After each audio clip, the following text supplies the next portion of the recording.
देखो बेटा, कल केंद्र सरकार ने सिटीजनशिप अमेंडमेंट एक्ट 2019 को नोटिफाई कर दिया है। अर्थात अब ये अधिनियम बन गया है, कानून बन गया। सिटीजनशिप एक्ट भारत में 1955 में बना था। आप जानते हैं कि भारतीय संविधान जब लागू हुआ तो इसके पार्ट सेकंड में आर्टिकल नंबर 5 से लेकर 11 तक नागरिकता के संबंध में प्रावधान किए गए थे। उसी के आधार पर, यानी वो जो अनुच्छेद 5 से 11 तक के प्रावधान भारतीय संविधान में थे, उन्हीं के आधार पर जो एक्ट बनाया गया उसका नाम था सिटीजनशिप एक्ट 1955। हम जानते हैं कि भारत, अविभाजित भारत और आधुनिक भारत और पाकिस्तान में काफी रद्दो बदल हो चुका है। आप तो मुगल काल भी पढ़े हैं, यहां से लेके अफगानिस्तान तक भारत था। अफगानिस्तान भारत में था, पाकिस्तान भारत में था, बांग्लादेश पाकिस्तान का ही भाग था जो 1971 में अलग एक राष्ट्र बना।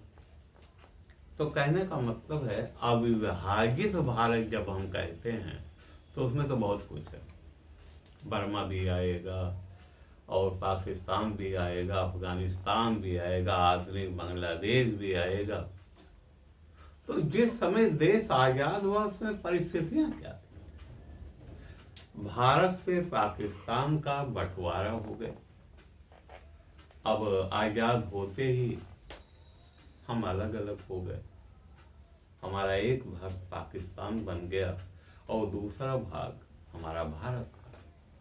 पाकिस्तान को भी जो रेडक्लिफ साहब ने बांटा था, वो ऐसा बंटवारा किया कि हमारे पश्चिम में भी पाकिस्तान, हमारे पूर्व में भी पाकिस्तान, जिसे पूर्वी बंगाल कहा जाता था। दो तरफ से भारत घिरा था। अफगानिस्तान हमसे अलग हो ही चुका था, इसीलिए जो रेखा पाकिस्तान को हमसे विभाजित करती, उसका क्या नाम है? Radcliffe line. और आधुनिक बांग्लादेश को भी जो रेखा हमसे अलग करता है उसका भी नाम रेडक्लिफ लाइन। अफगानिस्तान से जो रेखा मानी जाती हमको अलग करती है, हालांकि वो इलाका हमारे पास नहीं है। वो इलाका जो है पीओके है, पाक ऑक्युपाइड कश्मीर है, उसको जो अलग करती थी उसका क्या नाम था? डूरंड। वही है ना। चाइना से जो अलग करती उसको क्या कहते हैं? मैकमोहन। तो डूरंड ही होगा, देख लो। तो ये जो थे, अब देश आजाद हुआ, भारत पाकिस्तान अलग हुआ, कई आधारों पर क्षेत्रों का बंटवारा हुआ।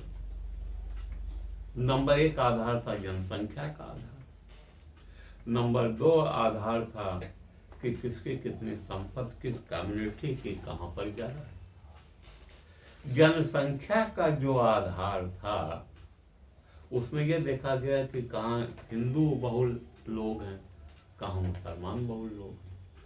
हिंदू बहुल वाला हिंदुस्तान में आ गया और मुस्लिम बहुल वाला पाकिस्तान में चला गया। लेकिन फिर भी ये कोई हार्ड एंड फास्ट रूल नहीं बना कि हिंदुस्तान में सिर्फ हिंदू रहेंगे और मुसलमान, वो पाकिस्तान में सिर्फ मुसलमान रहेंगे। इसलिए काफी लोग वहां भी हैं हिंदू रहे और काफी लोग यहाँ मुस्लिम। आप जानते हैं जैसे ही देश आजाद हुआ वैसे ही तमाम कत्लेआम हुए, तमाम लोग हमारे हिंदुस्तान में रिफ्यूजी बन के आ गए, उसमें से कई बड़े बड़े महत्वपूर्ण पदों पर भी पहुंचे।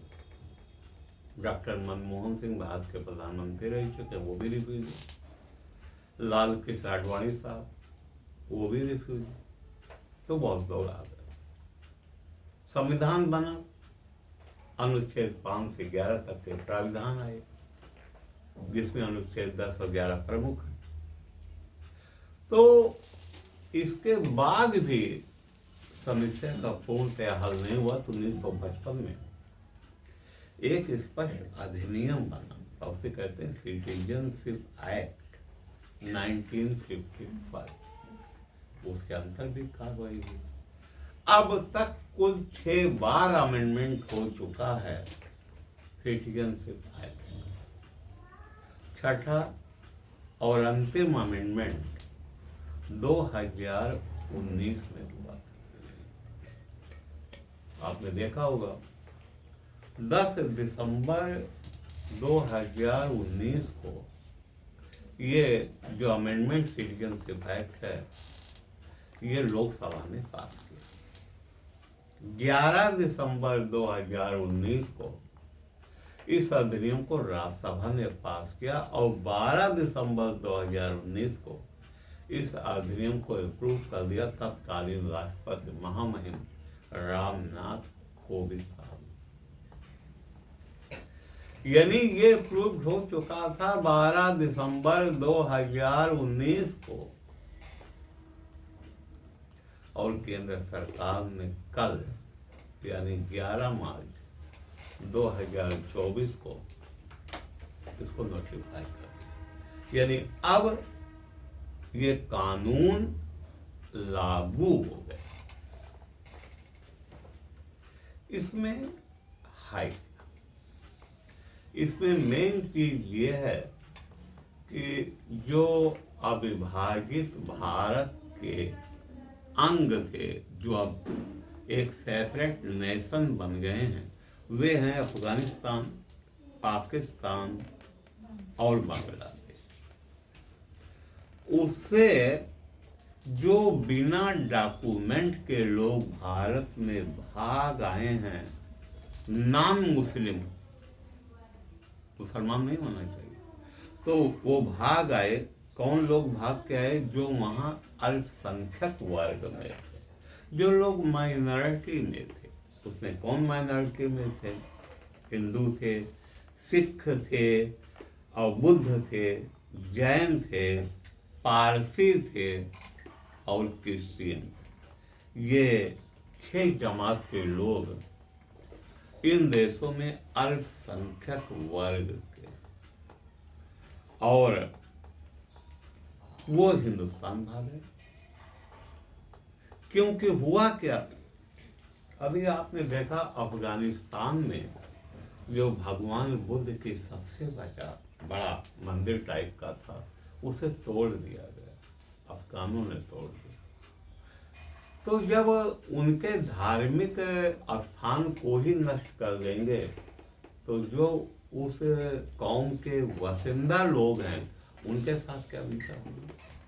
फलस्वरूप बहुत सारे लोग हिंदुस्तान में आ गए। एक प्रश्न ये उठता है कि मुसलमानों को क्यों नहीं, उनके ऊपर क्यों नहीं लागू हुआ ये काम? तो बेटा उनके ऊपर इसलिए नहीं लागू हुआ कि मुसलमान लोग इन तीनों देशों में, अफगानिस्तान में, बांग्लादेश में और पाकिस्तान में बहुसंख्यक, वो अल्पसंख्यक नहीं, वो बहुसंख्यक है। तो वो भाग के आएंगे क्यों, और उनको हम नागरिकता क्यों देंगे?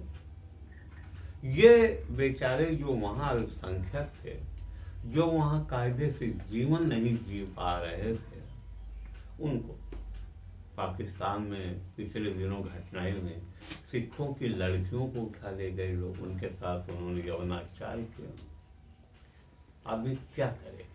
फिलहाल अब ये अमेंडमेंट कानून लागू हो जाने से अब उनको नागरिकता देने की राह खुल गई। इसीलिए केंद्र सरकार ये अधिनियम लाई। अब एक इसमें नियम जरूर है कि 31 दिसंबर 2014 तक जो लोग हिंदुस्तान में आ गए थे उन्हीं को नागरिकता भारत की दी जाएगी। इसके लिए एक कमेटी बनेगी और वो में इसका वेबसाइट अलग से आ गया है, उसमें रजिस्ट्रेशन कराना होगा, ऑनलाइन एप्लीकेशन दी जाएगी और तब उनको नागरिकता देने के लिए आगे कार्रवाई की जाएगी। एक चीज ध्यान दें तो लखनऊ में भी 45 परिवार ऐसे हैं जो सिंधी समुदाय, और वो भी भाग के लखनऊ में रहे हैं। वो बेचारे अब तक उनको नागरिकता नहीं दी जा चुकी है, तो उनका भी अब रास्ता खुल जाएगा, उनके बच्चों को हिंदुस्तान की नागरिकता मिल जाएगी। ये मेन पॉइंट है इस अमेंडमेंट एक्ट का।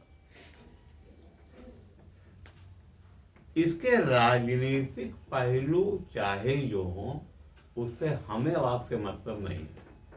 कारण हमारा आपका एकमात्र उद्देश्य है कि कोई नया कानून लागू हो, हमारे बच्चों को जानना चाहिए, क्योंकि जीएस के संदर्भ में ये बहुमूल्य हो जाता है। गारंटीमेंट भी है, संविधान से भी लागू, संविधान से भी ताल्लुक रखता है। कोई भी प्रश्न इस टॉपिक से हम लोगों से पूछा जाता है। अब इसमें राजनीतिकरण क्या है? देखो बेटा, ये 10 दिसंबर 2019 को लोकसभा ने पास किया, 11 दिसंबर 2019 को राज्यसभा ने पास किया और 12 दिसंबर को ही राष्ट्रपति की संस्तुति हो गई। फिर अब तक का इंतजार क्यों? 2019 से अब तक गंगा में बहुत पानी बह चुका होगा। क्या इसी बात का इंतजार था जब चुनाव की अधिसूचना सड़के हो तभी इसे लागू कर दिया जाए? आपको याद होगा 2019 में जब चुनाव होने वाले थे तो पुलवामा कांड हुआ था, और उसी पुलवामा में इलेक्शन निपट गया। इस बार हफ्ते भर के अंदर शायद चुनाव की अधिसूचना आ जाए, तब ये नया किया गया नागरिकता, तो ये भी अब आएगा। लेकिन एक चीज और पर जो विचार करने लायक है कि क्या एकमात्र कमी यही नजर आ रही है कि इसे चुनाव के दृष्टिकोण को देखते हुए चुनाव में इसका लाभ पाने के लिए इसे डिले किया गया है, इसलिए क्या कानून का जो उपयोगिता है वो नहीं? ऐसा नहीं। मेन चीज है क्या ये कानून भारत के लिए उचित है अथवा नहीं। तर्क आप ये भी दे सकते हैं कि हमारे भारत में 80 करोड़ लोगों को तो हम वैसे ही 5-5 किलो राशन देकर खिला रहे हैं। इसका सीधा तात्पर्य ये है कि 80 करोड़ लोग आज भी अपने राशन को खरीद कर नहीं खा सकते, इसलिए मजबूरन सरकार को देना पड़ रहा है। तो इसमें और इजाफा करने की क्या जरूरत है? बेरोजगारी इंतहा है भारत में, नौकरियां वैसे ही नहीं मिल रही। आप देखिए पॉपुलेशन की जो स्थिति है वो विकरालतम है। अब हमने चाइना को भी पछाड़ दिया और उनको पछाड़ के हम नंबर 1 पे काबिज हो गए हैं। तो नौकरी मिल नहीं रही, जनसंख्या बहुत है, हमारी जो आमदनी है पर पर्सन पर कैपिटा वो छोटे छोटे देशों से भी कम कहीं। ये बात अलग है कि अपने को हम 5वीं सबसे बड़ी अर्थव्यवस्था मान रहे हैं और वर्तमान सरकार के अनुसार बहुत जल्दी हम 3रे नंबर पे पहुंच गए हैं। लेकिन उसमें ऐसी स्थिति में जब हम स्वयं परेशान हैं तो और जनसंख्या बढ़ाने का क्या? लेकिन ये तो तर्क चलते रहेंगे, क्योंकि डेमोक्रेसी में एक चीज जान जाओ बच्चों की विपक्ष का एकमात्र उद्देश्य होता है हर चीज का विरोध करना। लेकिन हम आप तो ना पक्ष में हैं ना विपक्ष में हैं, हम लोग तो अपने कैरियर को बनाने के लिए लगे हुए हैं। तो हमें इसके उस पर ध्यान देना चाहिए, क्या इस अमेंडमेंट एक्ट की क्वालिटीज है। अब एक दूसरी बात, हम लोग वसुधैव कुटुंबकम के मानने वाले हैं। हमारी दृष्टि में पूरा विश्व एक कुटुंब है।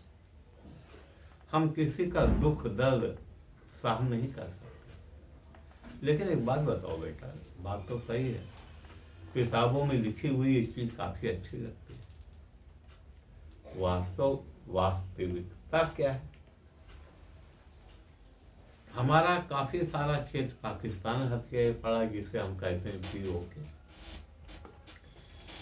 हमारा काफी सारा क्षेत्र चाइना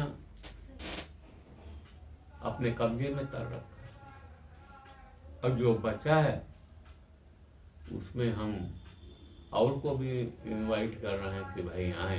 लेकिन फिर भी ये मानवीय दृष्टिकोण है कि हमारे देश में जो पड़ा है, जो बेहाल है, जो भूखे हैं, जिनके रहने के लिए छत नहीं है, हम अपने में से कुछ कटौती करके उनको देंगे, क्योंकि सर्वजन हिताय और सर्वजन सुखाय ये हमारा उद्देश्य रहा है।